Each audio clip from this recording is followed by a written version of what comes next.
right, hello, and welcome to another Expert Insight interview. My name is John Golden from SalesPOP, online sales magazine, and what was formerly Pipeliner CRM, which is today Collaborator. We just changed our name, so I'll have to update my wall.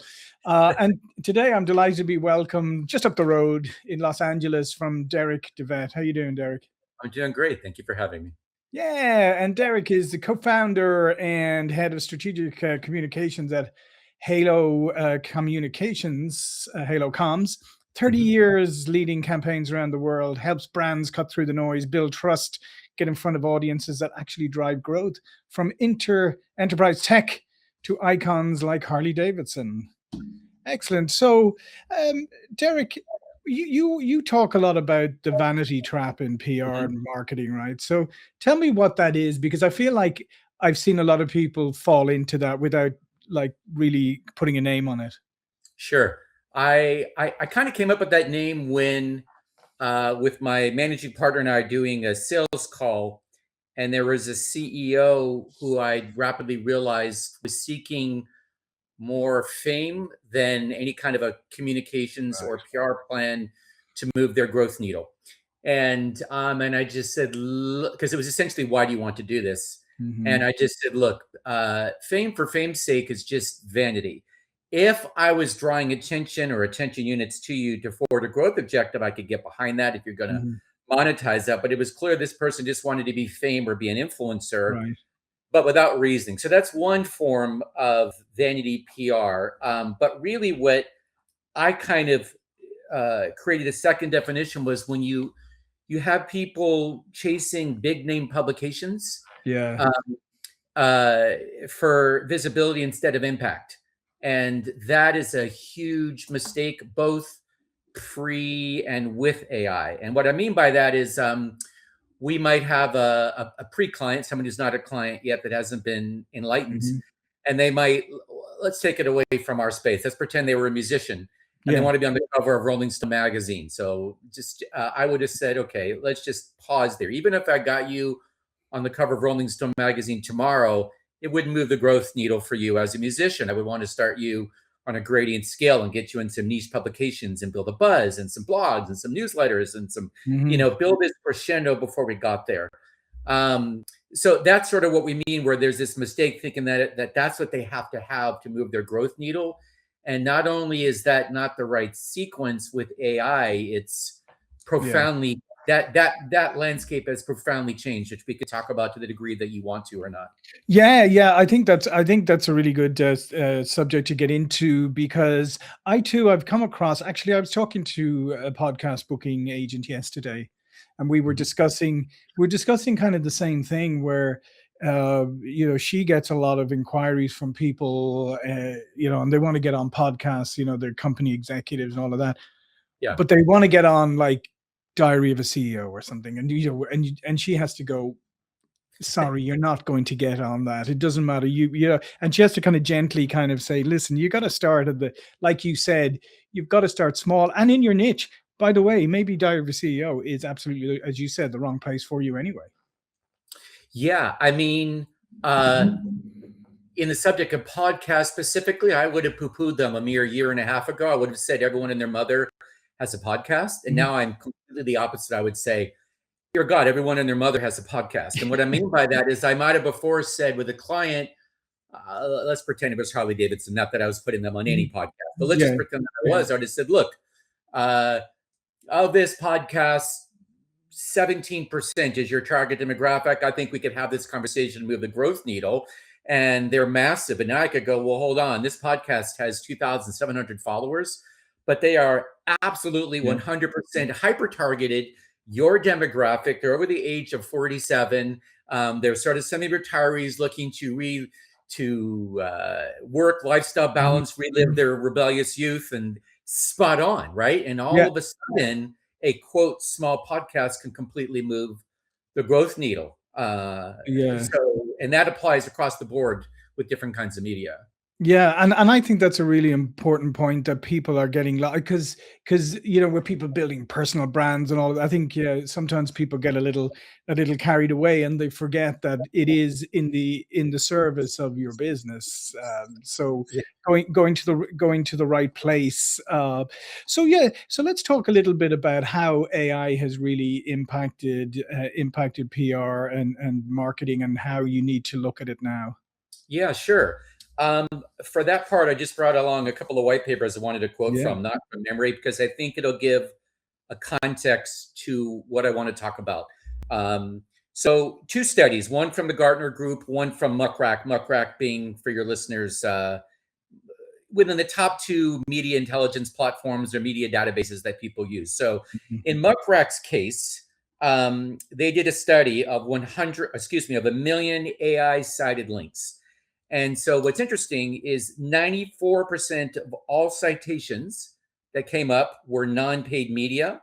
And Mhm. of those, 82% were earned media.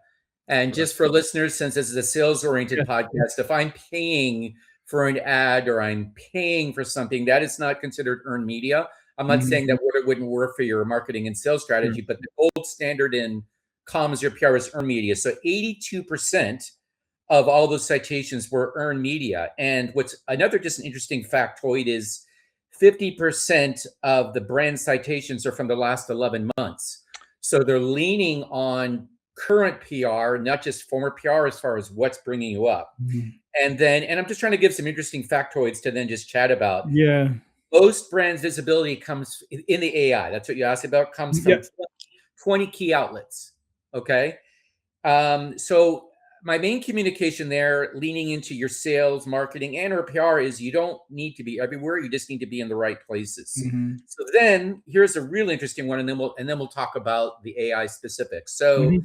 this one comes from Gartner. So 18 to 24 months ago, 1% of searches were basically people moving from traditional SEO Yeah. search to, right? They Mhm. predict that to be 80% by 2030. Yeah.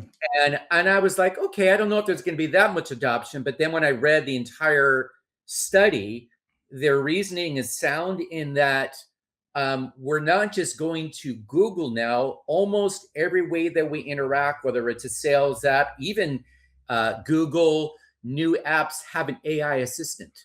Yeah. Yeah. So essentially, it's not a question of do we like Google better than AI. It's just more that the way that we are interfacing with the world is going more and more AI, and thus the results will be an AI query and then an AI response. So, Mhm. so we're no Absolutely. longer kind of competing for clicks. We're competing to be the answer. So, with Yeah, that, and go ahead. that is such a significant difference now, like competing to be the answer, to be the authority, to be what an LLM is going to look at and like take on board, done in the right way, and all of that. And it is, I think it's, I actually believe it's probably going to be faster. And to be I honest, think the you're right. transition. I mean, I take it for example, like you know, my wife's not a technical person. You know, she uses her phone and stuff. She's now just taken. Now she doesn't do Google searches anymore. She does everything through AI. She's just speaking Right. into AI all the time, asking it stuff. And I think a lot of people like that are going to move up because natural language is so easy. Yeah, I would have to agree with you. And there's interesting nuances. So let's just say by survey, top three would be your Chat GPT, Gemini, Claude, maybe Mhm. Chat, Claude, Gemini in order, but they're all, those are the three dominating players. Here's where it gets interesting, and here's where it's a value to kind of your sales marketing audience, knowing that PR, sales marketing are kind of all Yeah. first cousins once removed. So Mhm. um, I like to say that the delineator would be that owned content or marketing content is what you're saying about yourself, and PR would be what are third party Yeah. Yeah. respected sources saying about you. And it's not that one's better than the other, it's just that they're different. And in the AI space, um, the earned media has more credibility because of Yeah. like your wife. Earned media drives discovery right now, whereas own media is driving fact finding. So if I said like, if my question was, gosh, I'll make something up, night sweats or I can't sleep, what's going on? Mhm. You know, there's going to be my response. Where if I go, hey, on SalesPOP, what is the basic sequence of their process to close my revenue gap for larger sales? Then, because it's a bit more fact-finding based, it'll scan your data. So if you had no owned media, it would be a mistake. But the driver for the majority of discovery based for anything is earned media. And to that end, here's where it gets interesting. ChatGPT favors large mainstream outlets, okay? Whereas Claude favors niche specialized publications. And according to this white paper from Muck Rack that I told you about, the Claude's top 100 most cited outlets, get this, have 50% lower average unique monthly visitors than ChatGPT's top 100 list. So if I translate that for your listeners, the opportunity is that smaller niche publications can now outperform major publications in AI visibility. So it's not the question isn't your impressions, your UVM. The question is, are you the answer? Yeah. Like, are you the answer to the query, right? And if you, in the case of, let's just take like SalesPOP. So if I were a sales consultant or a sales coach and I appear on this podcast, and essentially this is what I would call a podcast with respected authority. It's verified, it's not paid, and this is my area of relevance. This is going to boost me in all three AI based searches. I'm going to skip all the GEO, AEO. Sure. This is because now it's about credibility and relevance. And because of that, the game has changed for all of your clients. And that can really, with PR, it's the only way that they can verify, because digital marketing companies, not to crap on them, it's all my best friends.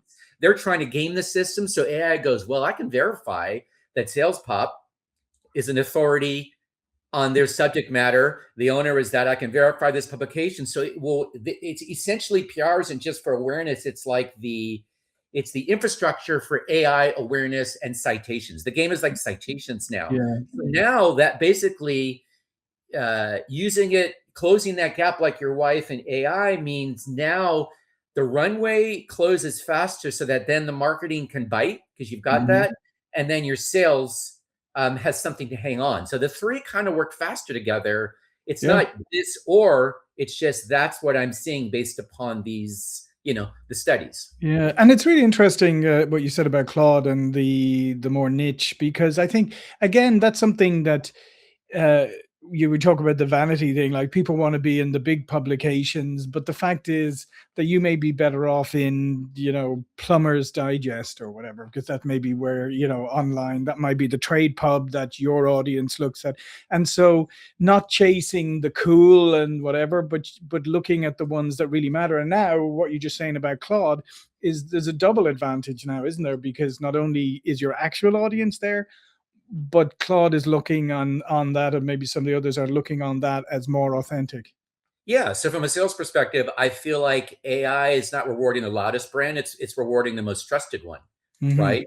And I think that is an incredibly valuable sea change, both for PR, marketing, and sales. Normally, I would have said, even a mere year ago, I would have said, look, minimally, if you had no presence, give us at least a year to get enough of a PR presence so that there's two things. There's minimally social proof, to use a big buzzword, minimally that you exist. But ideally, we dig much, much further so we gain you trust and respect with your clientele, so that when you start using legitimate marketing and sales budget with whatever outbound marketing, paid ads, there's something to hang on. Because if you have the most incredible solution ever, you put out these expensive ads and they go, this looks interesting, and they Google you don't exist, you're toast. So now, exactly. Right? So now it's like your wife goes, what's the best sales training technique? And in an ideal world, boom, SalesPOP comes up, or your formerly Pipeliner CRM. Forgive me, I don't remember the new name, but like it's a game changer. I don't think it's a negative disruptor. I think it's a game changer because we don't have to sift through link. I just think what's going to change is that as companies, digital marketing agencies, people try to game AI, I think the threshold of what it's going to use to pop something up is going to increase as they learn. But right Hmm. now, the wild west is favoring smaller brands, and so I just think that's incredibly powerful because they don't have to spend $1 bazillion to close the gap on the PR marketing to get to the sales rep closing that sale, and I just think I think it's wonderful, not a bad thing. Yeah, and so it becomes even more imperative that that companies like focus on the quality of whatever content, or the quality of the pitch, through their agency and all of that, and making sure, because let's face it, I mean, there's a lot of slop out there now, and a lot of people are getting real lazy and using AI and just churning out stuff. So I think the more it's going to reward the people who put more effort into what their outreach is.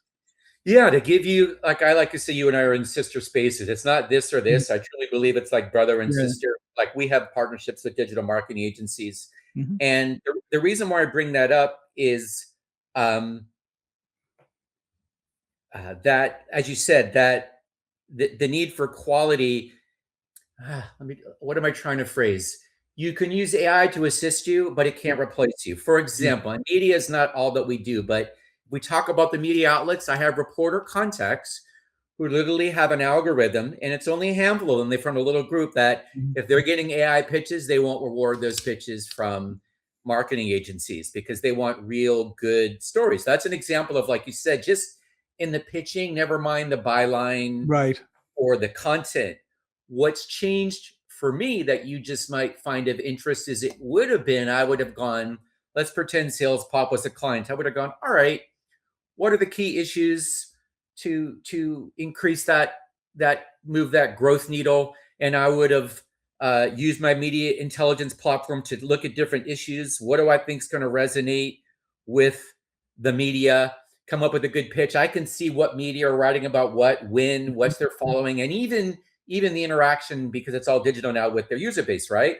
Well, Yeah. like now, and you, this is like a sales mentality all of a sudden is in my bucket.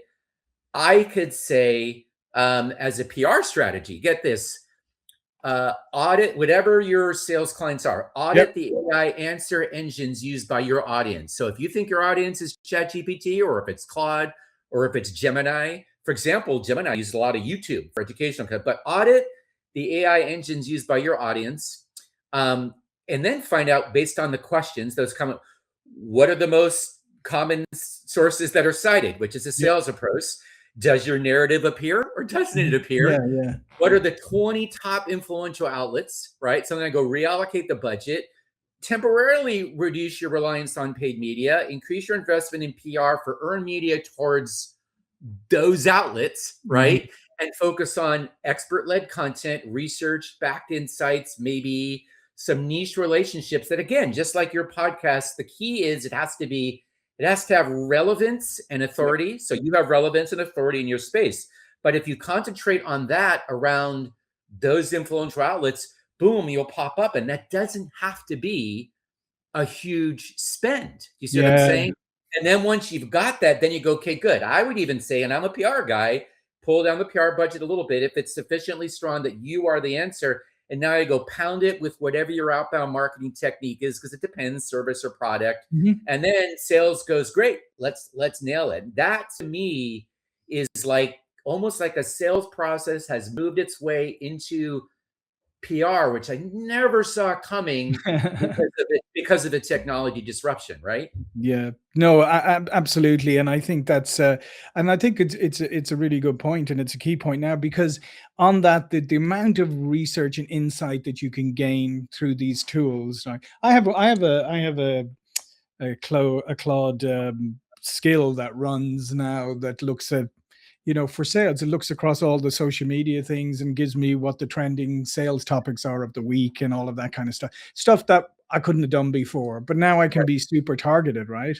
Yeah. And so the same thing you're talking about. So I think it gives you a great advantage as long as you use it the right way, and you don't just think, oh, this is a shortcut, but you go, this is a tool, this is a collaborative tool for me. I like they use the word collaborative, and I haven't viewed it like that. I'm going to start to. Like we were chatting about it. I was asked on some interview, and I like, do you use AI in writing? I'd said sure, but I would never use it to replace my writing. I use it to facilitate it, right? Mhm. Like because Otherwise, like you said, you just get crap. So I think it needs to have a human. I might collaborate, bring in some statistics like this, and then I edit it. It's Yeah. but I like your concept of it's collaborative. I Yeah. might one of my specialties that has become obsolete by AI was with former clients. Like I was the only guy that could master writing in the voice of my client. There was one Right. female CEO that used to joke like I was the only one that captured her voice, and now you could upload 30 of her articles, and Yeah. I write an article and I go put it in her voice. Yeah. It's not perfect, but damn, it's good if you're Mhm. using it, like you said, as a collaborative tool. Whereas I almost can't read LinkedIn posts anymore because it just looks like AI vomit. I hate to sound Yeah, so, I it hate to is. sound so coarse. And even if you go, these are the best practices, I go, no, they're not. Yeah. Just because something is the most common doesn't mean it's the best practice. I mean, as soon as I see 3 emojis and some statement that starts with "let's be real," I go, come on, this Yeah, is yeah. you know what I mean? And I think you're right. Like you can't fake No. real sales interaction. You can enhance it. Like you said, you could have facts at your fingertips. You could save time on the due diligence Yeah. of your customer. But I'm going to take that, meaning I like the concept that you said it's collaborative. I've been trying to tell people that I use it as a facility for us, not a replacement, Yeah, no, I absolutely, and I think that's our whole concept, and that's part of our rebrand with Covera is the fact is technology and people working together, and Mhm. that's the and AI is there to collaborate with. In fact, how I say nowadays is I say to people, I like have access to. It's like having a bunch of PhDs sitting beside me, but PhDs who have like 30, 40 years of business experience, right? Mhm. And so I have this team, and if you start considering AI as a team member who you collaborate with, then it Yeah. changes your approach. I think your wife would like this term. My best friend, longer than I care to mention, said he uses Claude. I tend to lean towards Mhm. ChatGPT, but now I have both. But he calls his AI searches dad advice. And I Yeah. go, what do you mean? He goes, it's just the kind of advice. So I go, hey dad, do you know how to? He goes, "You finding the Google search." And I kind of love that, as dumb as that Yeah. sounds. And then Oh, you yeah. look at it, if nothing else, top level, you go, okay, this is a starting ground that I could kind of dig into. And when you talk about PhDs, what I'm really liking using it for in anything PR work, like I don't want to say my weakness is marketing, but my Mhm. specialty is Yeah. PR. So now I could go, hey, I do a client profile. If I wanted to reach them electronically versus in person, just because it's a faster ROI, what's Mhm. the best way to reach, as an example, 12 to $80 million per annum, founder led. They've got a VP marketing or a head of brand. They're in the wellness, sustainability, values led space. And I could even say, and I wanted to align it with Mosey's $1 million offers. I'm just pulling that from Mhm. the air. Yeah, sure. It just goes bah, and I go, this is amazing, right? Now, I do believe if you and I talk in a year that there's going to be lawsuits and people are going to start to protect that their IP has been incorporated into AI. Perhaps SalesPOP is going to go, hold on, people would pay us to consult them with that. But for now, what you just said, having PhD, this little round table or think Mhm. tank, to me has been the game changer. Yeah. This quarter is like profound game changer. Yeah. Yeah, the thing, and I tell you just to finish, one of the funnier, I think, byproducts of it is now when you're deep in and you're working and you're collaborating with AI and you're doing your stuff or whatever, when somebody interrupts you, you're like, don't. I'm in the middle of something like really, I'm in so in depth in this what I'm doing right now. It's kind of funny. You kind of don't want to be disturbed because you know how deep you can go if you continue to question, you continue to refine all of that kind of stuff, and it's just I just find that a funny phenomenon now. You're like, don't interrupt me. I'm working with my best friend right now. Yeah. Okay. Let me ask you a controversial question. I don't want to Yeah, extend this too long to be respectful sure. of your time, but so I just read this study, not and it said, gosh, I forget how many generations, if it was 6, but it said for the first Yeah, time yeah. in 6 generations, IQ has gone down, meaning they were dumber from the previous generation based upon the standard IQ test, more or less, that we all take. But the interesting context of this study was that the current generation said, well, why should I spend 5, 6 years learning long form division, fractions, all these things that you guys know how to do in your head when I've got an app right here on my phone? And that's a waste of my time in school that I could have been spent living or building my business or doing my Yeah. online whatever, right? I think that's a fascinating cultural shift of we're dumbing down the next generation, but yet their argument is they have so many more tools. Do I need to spend my time learning that? I just thought I would drop that on you. Yeah, It's no, like, I think there's a lot to that. I think there has to be a complete overhaul of the education system. I think that needed anyway. I yeah, think I think schools don't teach people value. They don't teach people the skills that they actually really need when they go out into the yeah. world. And that I do think though the one counter argument is to that is yes, as long as you have critical thinking skills. Okay, If that's you fair. have no critical thinking skills and you're just going to use this as a shortcut to everything, it'll eventually undo you because you're not going to be thinking, critically thinking about what you're doing or challenging or whatever. And so I think if you have good critical thinking skills, I think yeah, you can use this for everything. If they don't, so they need to go back, I think, and they need to teach critical thinking in school, and they don't. I think that's a fair assessment because essentially you're saying if you're going to be, whether you think we were glib or not glib, the fact that Yeah. we had to use flashcards and learn long form division, all these things that they go a waste of time. Mhm. To your point, they would theoretically appear dumber because they don't have the experience to look at what's in front of them or another viewpoint or Yeah. empathy or compassion. Or as you said, we could have a whole separate conversation on logic. I've had to study a lot of Yeah. logic in my education, like, oh, two value logic, good, bad, one value logic, all is this. But to your Mhm. point, it's not if you're an idiot and you're using ChatGPT versus I'm like you said, I view it as a collaborative tool, not to replace me being smart. Like what a good person before I had my own agency, probably same with you, Mhm. they're relying upon you to have critical thinking skills as a CEO or senior executive to even though a lot of people might know the same things as you, but it's your critical thinking skills is the one Yeah. differentiator that was like, well, based upon John's experience and his whole career arc, he can navigate us through this disruption in technology because he's been in the weeds, but he Mhm. also understands technology. So I like that. Let me ask your advice on this. With your entire trajectory experience, looking at the three buckets of PR, communications, marketing, and Mhm. sales, if PR is done right from your vantage as a sales expert, like when you've seen it done right, that it actually moves or uh, collaborates and enhances the sales scope, how have you seen it done right? Even if at a top level, it doesn't have to Yeah, be yeah, no, tactical. no, absolutely, and I think it comes back to a lot of things you said earlier. I think it's done right when you can show up, especially earned media, right? When you can show up in the right places, so that Mhm. brings you validation, and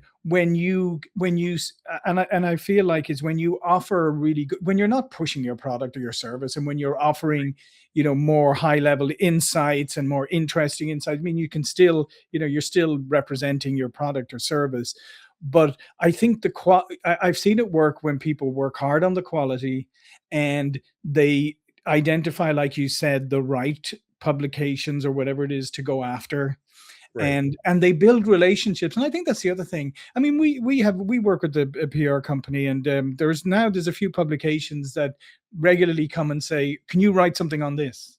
right. Right, they're coming, they're so it's always great when you get journalists who start to go, oh, hang on, I've got somebody who can write my articles for me.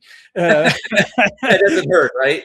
doesn't hurt. And I think that's it when it's done well, is like and but it's a longer game, and I think that's what people don't understand sometimes, Yeah, that PR, and also it's, as it's hard to attribute sometimes, because I mean, if somebody sees you on a publication on an online thing and then goes and then later on thinks about it and then does a search and finds you, you may never know that they originally found you back, that they may not even remember sure. where they found you. So I think where I've seen it is exactly what you said, is very, very targeted and value adding, right? Don't just throw crappy content, like really work on the content and then be responsive and work on the relationship, because that's the other thing.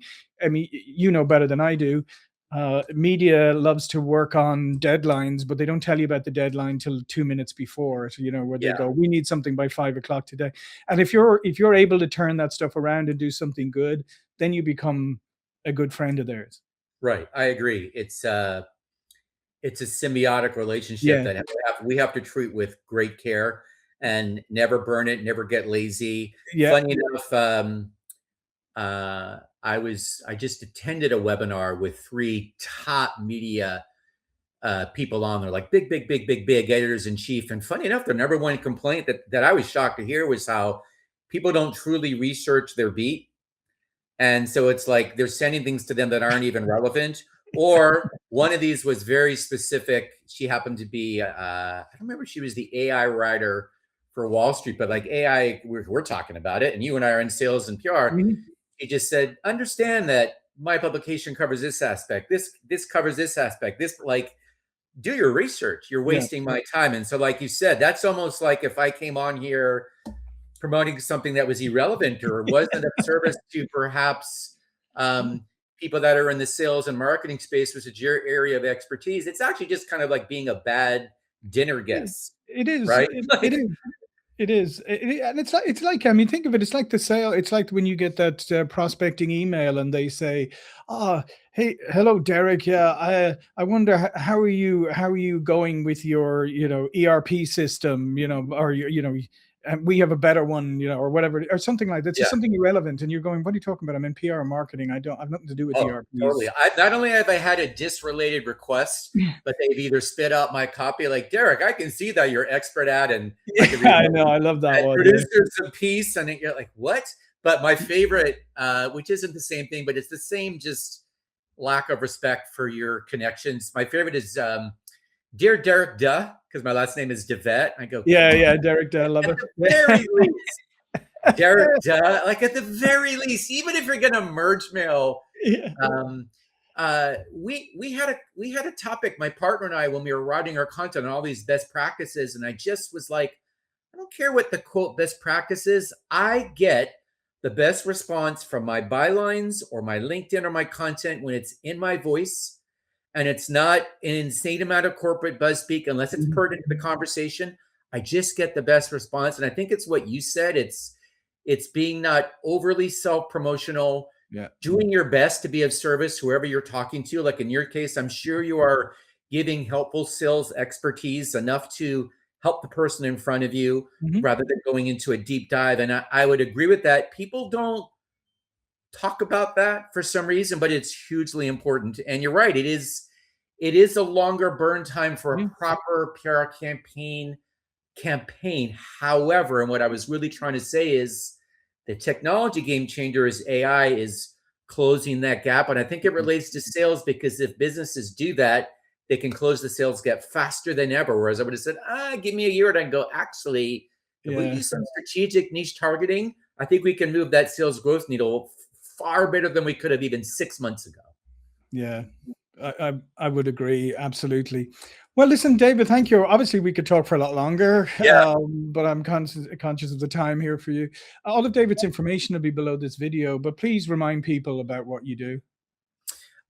Derek Vette, managing partner at Halo Communications. Ultimately, I'm in the visibility business. So essentially, if people can't see you, they won't choose you. That's the most simple version of what PR is to me. We want to just make sure that you are seen and chosen.